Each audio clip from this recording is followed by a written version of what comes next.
Hi guys, assalaamu calaykum. Waniga Cabdifataax Ibraahima xagga nagala socotaan waxa weeye Somaltech. Maanta waxaan ka hadli doonaa cashir muhiim ah oo ku saabsan computerka inaad ka ogaatid macluumaad.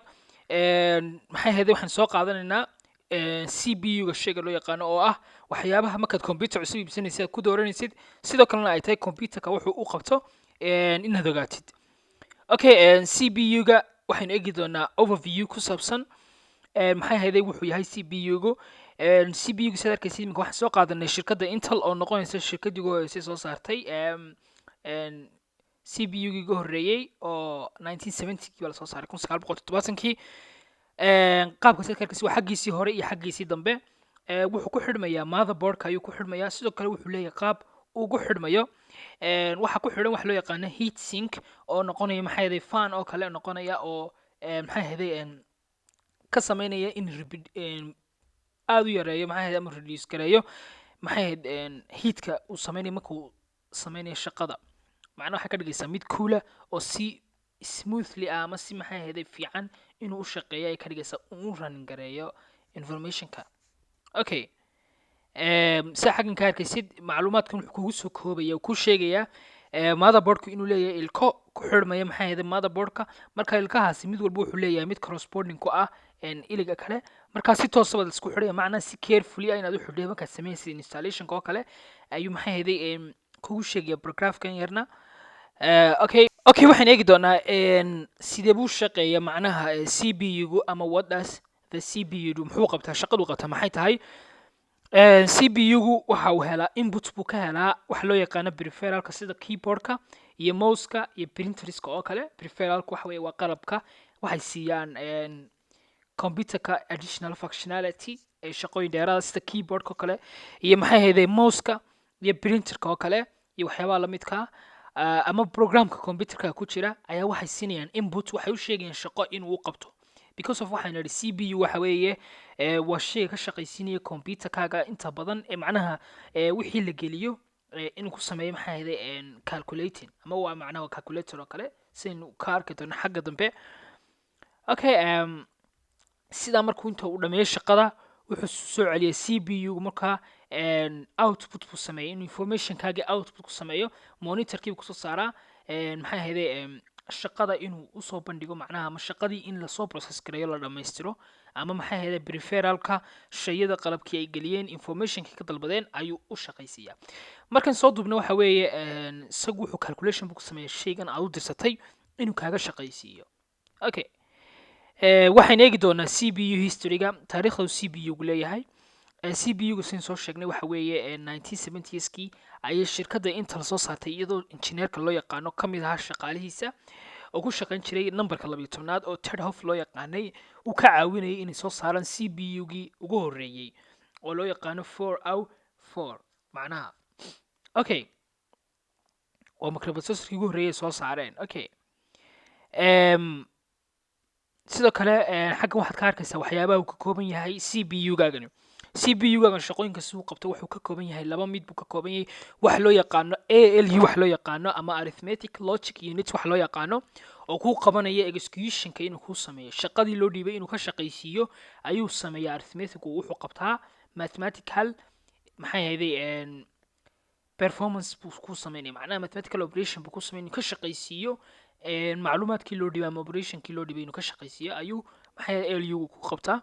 waxaa ku jira CU oo loo yaqaano control unitkii oo qaybtii maxay ahayd directionka ku sameynaysay ama maxay ahayd informationku xaggay u socdeen u diraysay macnaha kala controlisay processor operationska. Okay, macnaha shaqada uu qabanayo maxay ahayd CPU-ga qaybta controlaysa ee directionka ku sameynaysa ee shaqo walba xaggay ku socoto u gudbinaysa waxaa loo yaqaanaa control unit.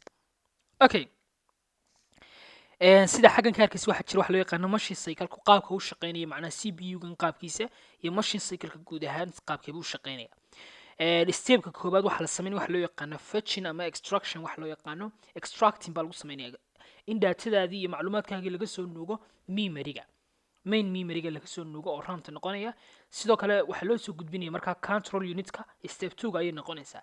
marka informationkaagii waxaa loo bedelayaa commands uu fahmi karayo maxay ALU-gu suuga shaqaysiiyo ama executionkii inuu sameeyo execute commandskii inuu ka shaqaysiiyo ayuu step 3 gu noqonaya. waxaa loo gudbinayaa ALU-ga.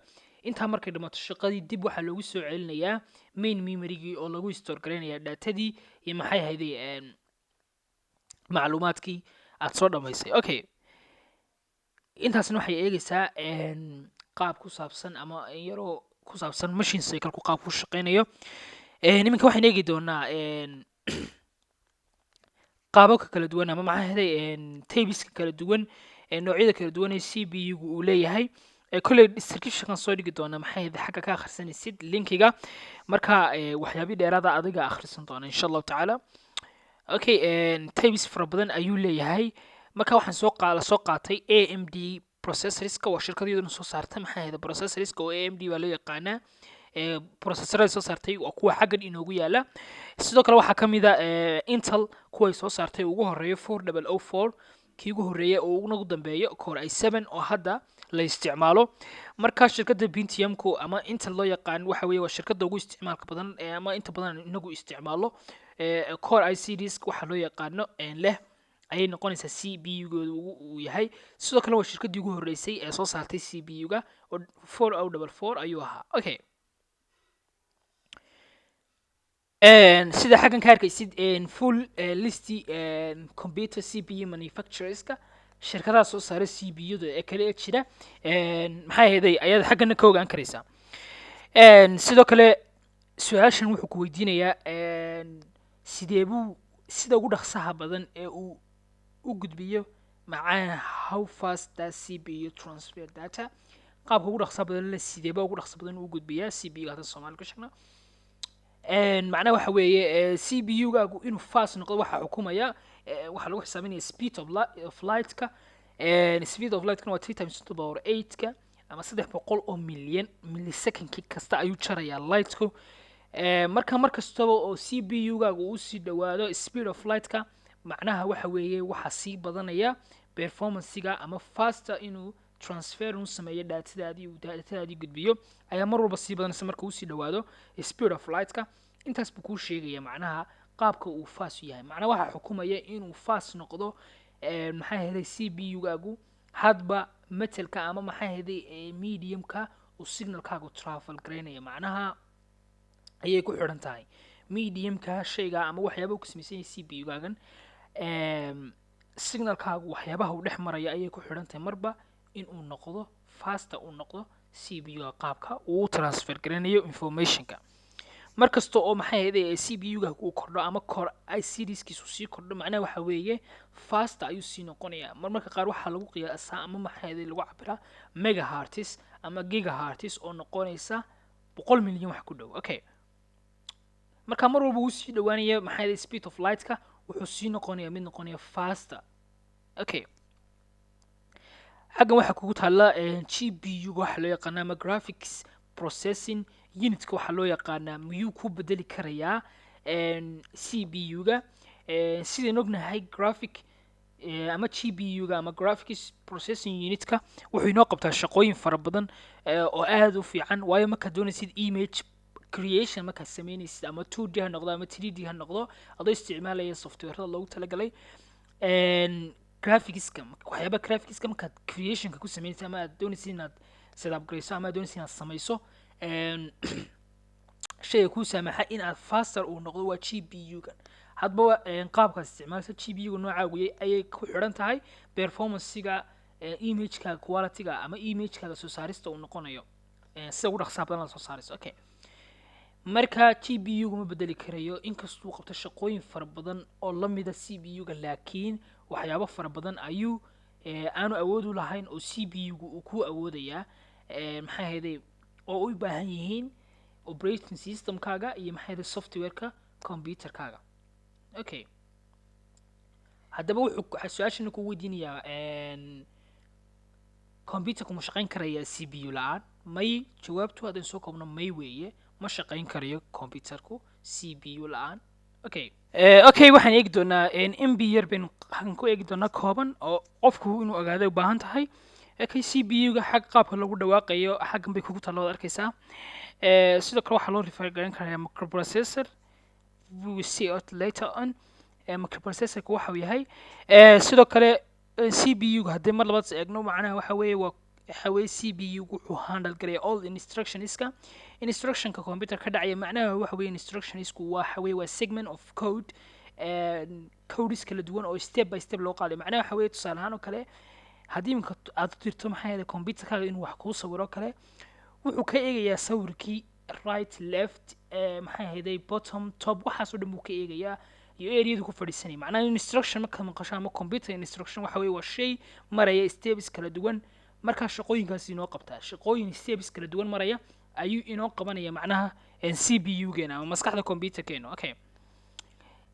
maskaxda computerka waa qalad xagga dambe ku arki doona waxa weeye calculator oo kale loo isticmaalaya cpu macnaha calculation buu inoo qabanaya okay marka informationka wuxuu ka helayaa hardwareka iyo softwareka marka computerka uu isticmaalaya macnaha softwareka hadda doonaysa in laga shaqaysiiyo ayuu ka helayaa hadda runningka ah ee macnaha hadda shaqaynaya macnaha weeye mar walba softwareka doonad computerka ku isticmaashaa soma marka softwarekaas uu sheegaya xaggan tib waxa yaroo maxaa yeelay tala bixina wuxuu ku leeyahay computerka ama cpu-gaaga mar inta badan waxa dadku ay u represent gareeyaan ama ay u tixgeliyaan inuu yahay brain ama maskaxda computerka inuu yahay ayaa loo tixgeliyaa laakiin inta badan waxa weeye waxa ku habboon in loo tixgeliyo maxaa yeelay softwareka waayo softwareka ayaa ka shaqaysiiya computerka waa operating systemkaagu ma shaqaynayaan qalabkani haddii aan maxaa yeelay operating system uuna jirin okay marka inta badan waxa wanaagsan in brain la yidhaaho waa softwareka isagana maxaa yeelay cpu-ga loo yaqaano oo la yidhaaho waa calculator okay marka intaa yara qaladaadkaas unba qofku markuu advance kusii noqdo u wanaagsan inaanu isticmaalin maskaxda computerka laakiin uu isticmaalin shaygan calculator instructions kala duwan u qabanaya waayo hore waxaanu nidhi arithmetic logic unit waxa la dhahaa ee shaqooyinka inoo qabta macnihiisu waxa weeye shaqo xisaab ku base garaysan inuu inoo sameynayo calculation inoo sameynayo that's why ayaynu uu yahay the most appropriate name loo bixin karay maxaa cpu-ga inuu yahay calculator waxaa ka mid ah dadka userska ama new userska computerka iibsada maadaama ay marka ugu horeysay maqlaan in la yidhaaho computerku waxa weeye ama cpu waxa weeye waa brain of the computer markay maqlaan ama maskaxda computerka wey cpu-gu waxay u refer garayaan computerka isticmaalayaan inuu yahay cpu oo dadka qaar baa ugu yeedhan inuu cpu yahay taasi laakiin waa qalad waayo cpu waa hal chip waa small chip ka mid ah computerka ayuu ka mid yahay ma aha computerka ama monitor way kala duwan yihiin monitorkuna waa desktopska iyo shaashadaha waaweyn ayaa loo yaqaana monitor cpu-guna waxa weeye personal computerka aad qaadatid ayaa loo yaqaana waxa leeyahay computerka waxa loo yaqaanaa personal computerka aad qaadatid ayaa computer loo yaqaana marka macnaheedu maaha cpu-gaaga inaad ugu yeedhi karaysid computerkaaga cpu laakiin computerku maxaa yeelay cpu waa computerka wax ka mida macnaha waa small chip ka mida computerka taasna waxay noqonaysaa inaan cadaynay cpu-ga maanta waxa uu yahay iyo maxaa yeelay wuxuu inoo qabanaya faa'iidadiisa iyo historygiisa linkigana descriptionkan soo dhigi doonaa markaa casharkan se uga faa'iidaysateed iyo casharo kale kuwan lamida fadlan kusoo xidhmo social mediahan isticmaalo youtube-kayga facebooka iyo instagram-kaygaba waayo waxaan provide garayna free quality lessons okay casharo faa'iido leh oo free ah waa mahadsantiin